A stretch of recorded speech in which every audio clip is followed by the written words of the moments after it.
toda vez que você lê histórias na Bíblia, nós não temos apenas um registro da história de alguém, de um povo, da cronologia de uma pessoa, né, ou de um povo. O que nós temos são lições que foram registradas. Lições que serviram não só de aprendizado para aqueles que passaram, né, pelas próprias experiências, mas que o Deus onisciente, conhecedor de todas as coisas, o Deus presciente, sabia que seriam necessárias para mim e para você. A Bíblia é taxativa, toda a Escritura é inspirada por Deus. Nós não temos nenhum relato, nenhuma informação que não seja útil.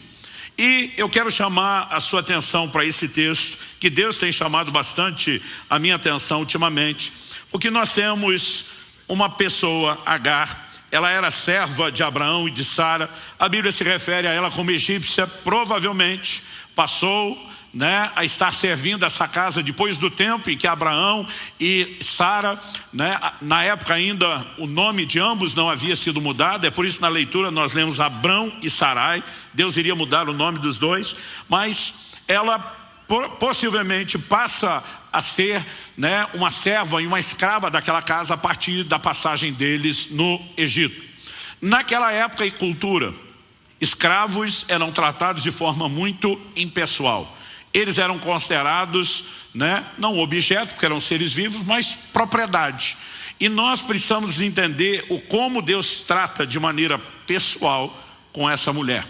Ela termina esse episódio dando um nome a Deus. A Bíblia diz: Agar deu ao Senhor, que havia falado com ela, o nome de Tu és o Deus que vê. Agora as pessoas têm o direito de ficar inventando nome para Deus? Não. O nome que ela dá procede de um entendimento, de uma revelação que ela recebeu. E a Bíblia só registra isso porque Deus aceita o rótulo. O reconhecimento dado por ela, de fato, está alinhado com o caráter de Deus, com aquilo que Ele é, com a forma como Ele age. E é por isso que a Escritura registra isso. Então, ela não apenas diz: nesse lugar eu olhei para aquele que me vê, mas ela também diz: Tu és o Deus que vê. Em outras palavras, nada foge aos seus olhos. O próprio nome do poço, né, que se chama Beer Lahai, significa poço daquele que vive e me vê. Era uma espécie de memorial do lugar onde ela teve a experiência. Essa mulher que não era enxergada, não no sentido de valorização pelos outros. Tá certo que o problema que a leva a fugir de Sara, ela tem participação. A Bíblia diz que ela estava desprezando sua senhora, né? Quer ver uma encrenca das grandes, não é quando o homem mede força, é quando mulheres medem força. E o negócio ficou tenso. E Sara não engoliu aquilo. Age como quem disse: você se põe no seu lugar, a senhora da casa sou eu, você é escrava. A Bíblia diz que a humilhou. Nós não temos os detalhes da humilhação, mas ela foge. E é quando ela foge que o anjo do Senhor a encontra. A expressão o anjo do Senhor, artigo definido, é sempre uma referência a uma manifestação do próprio Deus. Quando você tem artigo indefinido, um anjo, um qualquer. Mas quando tem a expressão o anjo, ela entende que o próprio Deus está falando com ela, e a Escritura quer que eu e você saibamos disso. E quando ela está falando do Deus que vê, há pelo menos 3 aspectos que eu quero destacar aqui. O primeiro: Ele vê nossas necessidades e aflições. No momento de dor, de angústia e desespero, Deus está dizendo: você não está esquecida, você não está abandonada, eu estou olhando para você. E olhando não é meramente o olhar de fiscalização, é o olhar de compaixão, é o olhar de identificação, é a comunicação de alguém que se importa. A segunda coisa que me chama a atenção é quando o anjo do Senhor fala para ela: volte e humilhe-se para sua senhora. Ele pergunta: quem é você? Ela mesmo responde: eu sou escrava de Sarai. Volte para sua senhora. Isso significa que Deus era favorável à escravidão? É evidente que não. Lá na frente nós vemos Deus falando com Abraão: ouve Sara, sua mulher, que tem um entendimento. Qual? Agar deveria ser mandada embora. Agora, porém, não como fugitiva, não quebrando as leis, mas sendo liberada para tal. Basicamente ele está dizendo: volte, que tem uma forma certa como eu vou tirar você desse jugo da escravidão. Você não escolheu o caminho direito. Então, o que eu entendo que nesse segundo aspecto é que Deus não vê só nossas necessidades e aflições, Ele vê nossas ações, nossa conduta. E eu e você precisamos entender a maneira de agir, não apenas de forma responsável, mas correta aos olhos dele. Mas ele também começa a falar: quem será o menino? o nome pelo qual será chamado, o que Deus fará no futuro. Então esse Deus que vê nossas necessidades e aflições, que vê nossa conduta, também vê nosso futuro. Vê nosso futuro não apenas no sentido de que Ele é o Deus presciente, que se antecipa a tudo, mas vê o futuro que Ele inclusive desenhou. Nem sempre isso vai acontecer de forma espontânea e automática. Há vários casos na Bíblia onde você vê orientações para que um posicionamento seja feito por parte das pessoas para que as promessas de Deus se cumpram. Então a Bíblia diz que em Gênesis 18, 19, Deus diz a Abraão: eu escolhi para que você ordene seus filhos, sua casa depois de si, que guardem o caminho do Senhor, pratiquem a justiça e o juízo. Deus termina dizendo assim: para que o Senhor faça vir sobre Abraão o que tem falado a seu respeito. Mas Deus prometeu, não vai cumprir, sim, mas você tem que fazer a sua parte. Você vai ver Paulo escrevendo no Novo Testamento a Timóteo, 1 Timóteo 1,18, de acordo com as profecias que foram ditas a teu respeito, combate o bom combate. Então esse Deus que vê o futuro, a gente pode dizer tanto daquilo que Ele planejou, como Ele sabe também o que nós vamos aceitar, o que não, como vamos se enquadrar nisso ou não, e muitas vezes Ele está tentando nos mostrar o que Ele vê, para que a gente tenha senso de propósito, para que o nosso coração se encha de fé, se encha de esperança. E eu quero tomar o nome que Agar dá a Deus e que a Bíblia registra como o tema da mensagem de hoje: o Deus que vê. Ele vê suas aflições, Ele vê suas ações, Ele vê seu futuro. E muito mais do que gastar tempo aqui ensinando de forma esmiuçada ou procurando organizar a doutrina, que é muito mais minha característica, eu quero ser breve, eu quero ser objetivo, provocar sua fé, para que no final a gente tenha um tempo para orar sobre todas essas três áreas, sobre todas essas três questões. Deus, por exemplo, quando o povo estava lá sofrendo a escravidão no Egito, o Senhor diz: eu ouvi o seu gemido. Não era nem só uma oração, o gemido era sofrimento, mas Deus está dizendo: eu não estou alheio. Segunda coisa, Deus vê as nossas ações. Mesmo que Ele queira intervir na nossa dificuldade, e mesmo que Ele tenha um futuro que Ele proponha para nós, porque Ele está dizendo: Agar, eu quero te socorrer, e eu tenho um plano e um propósito para a sua linhagem no futuro. Mas agora, nesse momento, você tem que agir direito. Eu estou vendo o que você fez, eu sei que você fugiu. Ela está quebrando todas as leis da época. E o Senhor olha para ela e diz: você vai ter que voltar. Lá na frente é interessante que a gente percebe que no momento específico que Deus está falando com Abraão a respeito da sua promessa, do futuro, da linhagem, você percebe que em algum momento Abraão diz para Deus, está registrado, se você estiver anotando, em Gênesis 17, 18, o Senhor fala com ele a respeito de como ele ia abençoá-lo, de como ele daria um filho que procederia de Sara, que a promessa não tinha nada a ver com o que ele tinha tentado, ele e a esposa fazer por meio de Agar. No verso 16, Deus diz: eu abençoarei, está falando de Sara, darei a você um filho que nascerá dela. Sim, eu abençoarei, ela se tornará nações, reis de povos procederão dela. Deus está reafirmando a promessa, dizendo: vocês tentaram dar um jeito, vocês tentaram me ajudar, e Deus está dizendo: o que eu vou fazer é sobrenatural, não é do seu jeito, não é da sua maneira. Qual foi a resposta de Abraão? Verso 17, então Abraão se prostrou com o rosto em terra e riu, dizendo consigo mesmo: pode nascer um filho a um homem de 100 anos? E será que Sara com seus 90 anos ainda poderá dar à luz? Então Abraão disse para Deus, além de rir: quem dera que Ismael vivesse sob a tua bênção. Tipo assim, vamos reconsiderar, vamos aproveitar o menino que está aí, o que já deu certo, o que funcionou. 19, Deus lhe respondeu: na verdade Sara, sua mulher, lhe dará um filho, você o chamará de Isaque, estabelecerei com ele a minha aliança perpétua para a sua descendência. Quanto a Ismael, eu ouvi o pedido que você me fez, vou abençoá-lo, farei com que seja fecundo e o multiplicarei extraordinariamente. Ele será pai de 12 príncipes e dele farei uma grande nação. Deus vai explicar: minha aliança, no entanto, será com Isaque. Aí você pode imaginar, Ismael foi abençoado lá na frente porque Abraão pediu. Antes de Abraão pedir, o anjo do Senhor já falou isso para Agar. É interessante você observar que mesmo lá na frente, Abraão não quer simplesmente despachar Agar e Ismael.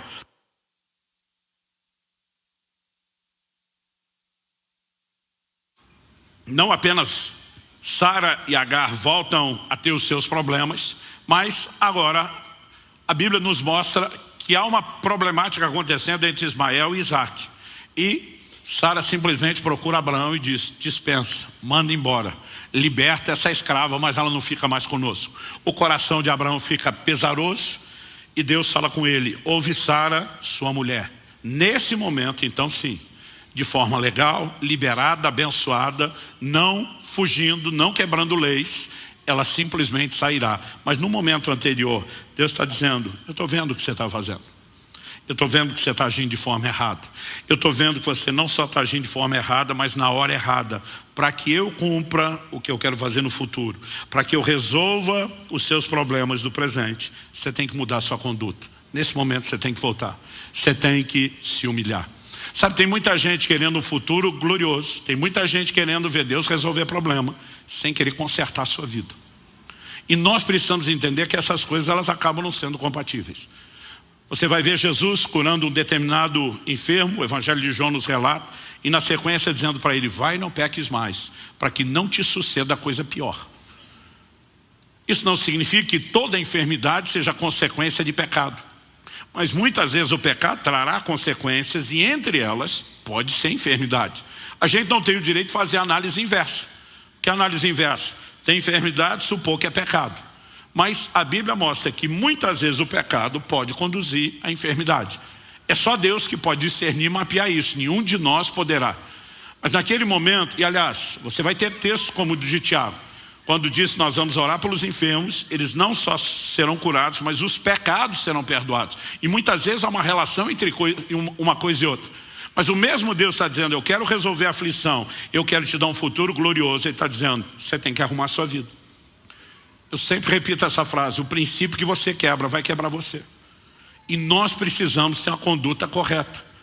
Quando a mulher de Potifar está dando em cima de José, ele olha para ela e diz: como cometeria eu tamanha maldade contra Deus? O que ele está entendendo? Deus está vendo minhas ações. A questão não é só o que eu vou fazer com a senhora que é casada. A questão não é só o que eu vou fazer com a confiança do seu marido. A questão é Deus. E tem muita gente que não para pensar em Deus. Outro dia estou conversando com a pessoa e falou: olha, pastor, o negócio é o seguinte, meu cônjuge me traiu, fiquei com muita raiva, fui lá e também traí para me vingar. Eu falei: o que Deus tem a ver com isso? Ele: como assim? Eu falei: o que é que Deus te fez para você fazer o que você fez contra ele?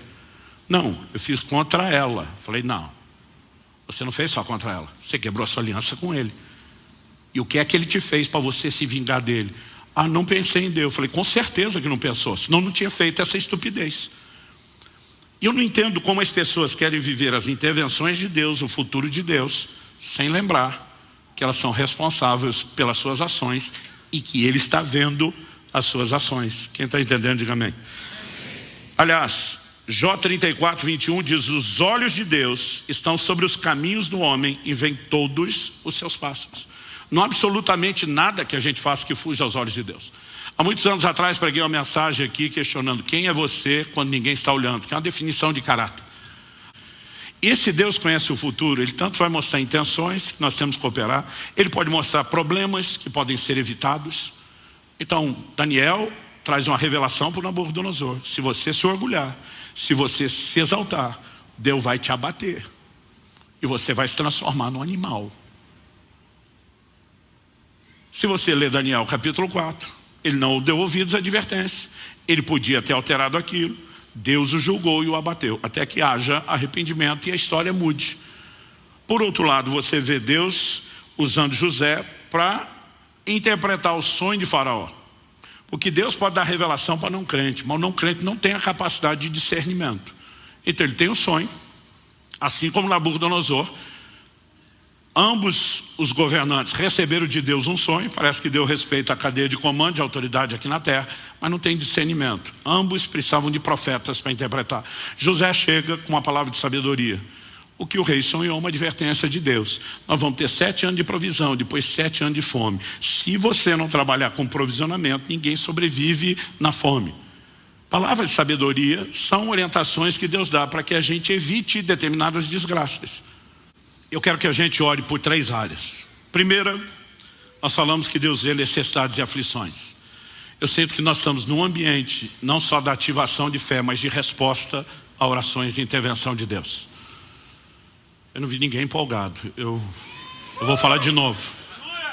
Nós estamos num ambiente onde Deus quer trazer muita intervenção em necessidades e aflições de muitos de vocês que estão aqui hoje. Segundo, nós vamos orar pelas nossas condutas. Alguns de nós estamos desanimados de agir certo e aparentemente ninguém está vendo, não está acontecendo nada. Você olha para um José, traído pelos seus irmãos, no Egito para ser fiel a Deus e não deitar com a mulher de Potifar, ele é preso injustamente. Tudo está dizendo, Deus te esqueceu, mas não é o que a Bíblia diz. Quando ele está na casa de Potifar, a Bíblia diz, e o Senhor era com José. Quando ele vai para a prisão, e o Senhor era com José. A prova é aquele futuro que Deus está mostrando para ele. A família se curvando, ele numa posição de governo, tudo isso acaba se cumprindo. Porque o Deus que vê nossas aflições, vê nossa conduta, ele também está vendo o futuro. Ele está dizendo para o José, eu vou te sustentar. Ele está dizendo para o José, eu estou vendo você agir direito, e é por isso que eu vou te levar para o lugar do cumprimento do propósito. Alguns de nós estamos animados de agir direito e precisamos ser restaurados para que a gente não ceda. Outros de vocês foram além do desânimo e já não estão agindo direito.